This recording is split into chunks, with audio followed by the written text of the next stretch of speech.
ليا اتنين جيران، جيراني يعني علاقتنا كويسة جدا مع بعض. واحدة جارتي في نفس البيت وواحدة في البيت اللي جنبي. بصراحة احنا علاقتنا كويسة جدا مع بعض، وولادنا في نفس المدارس وبنخرج وبنروح كل حتة مع بعض يعني. جيرة كويسة. المهم ان انا عندي جارتي اللي ساكنة معايا في نفس البيت. جارتي دي يعني معاها بنت مخطوبة لابن عمها. كانت دايما بقى تقعد تحكي لنا ان هي وابن عمها بيحبوا بعض جدا من وهم صغيرين. بيجيب لها وبيعمل يعني دايما بتحكي لنا يعني عن علاقتهم الاتنين مع بعض.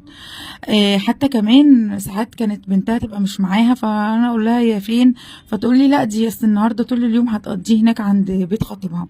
اقول لها طب ازاي يعني، ازاي تبقى طول اليوم عند خطيبها، انت المفروض تبقي معاها. تقول لي عادي مش مهم، دي رايحه بيت عمها يعني هو ايه اللي هيحصل. فكنا يعني نقول لها انا وجارتي بس ما يصحش وعيب، المفروض ان هو مخطوبه ما تروحش بيت خطيبها حتى لو كان مين، ما تروحش بيت خطيبها من غير اهلها. فكانت تقول لا لا هما بيحبوا بعض، هما مش معقول يعني هيعمل فيها حاجة، ده بيحبها والكلام ده. المهم وقعدوا مخطوبين 3 سنين، وبعد كده ما حصلش نصيب وسابوا بعض. بعد كده بدأت بقى تطلع في القطط الفطسة، يعني تقول ده كان قليل الأدب، ده كان ما معهوش، ما بيشتغلش، الحمد لله ان احنا سبناه، ده شغال يوم ويوم 10 لا، لسانه طويل بيغلط فيها، مش عارفة ايه الكلام ده، الحمد لله ان احنا سبناه. المهم جاء بعد كده بعدها بفترة شوية كده، ابن جارتي بقى اللي ساكنة في البيت اللي جنبي هو عايز يخطبها.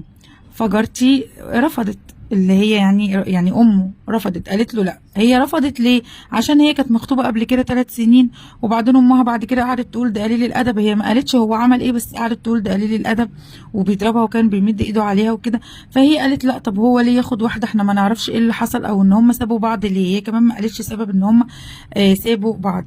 فهي رفضت ومش موافقه. فجارتي طبعا اللي ساكنه معايا في نفس البيت عرفت ان هي رافضه ومش عايزه بنتها، والولد متمسك بيها وعايزها.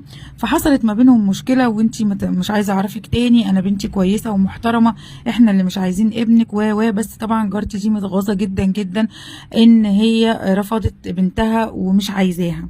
فلقيتها قاعده معايا بتقول لي طب والله لو اوريها، انا هتصل بجوزها واقول له الحق او حوش مراتك دي كل يوم مع واحد. قلت لها حرام عليكي يا شيخه اتقي اللي انت معاكي بنات بقى. هي كل يوم قالت لي لا هي مش كده، بس انا عشان رفضت بنتي هخلي عيشتها كلها سواد مع جوزها.